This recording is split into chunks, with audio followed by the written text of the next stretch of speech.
ओ हाय वर्षा। क्यों अपने आप को बर्बाद कर रहा है? इसका रीजन भी मैं ही होंगी ना। नहीं नहीं नहीं नहीं, तुमने मुझे बर्बाद नहीं किया, मैं तुम्हारे लिए बर्बाद हो गया। मैं तो तुमसे शुरू से ही कहा था कि मैं तुमसे बहुत प्यार करता हूँ।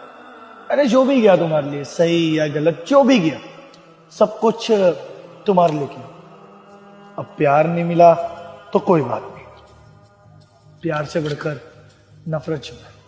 लोग इश्क में क्या से क्या बोले, मिल गए कभी फिर जुदा हुए।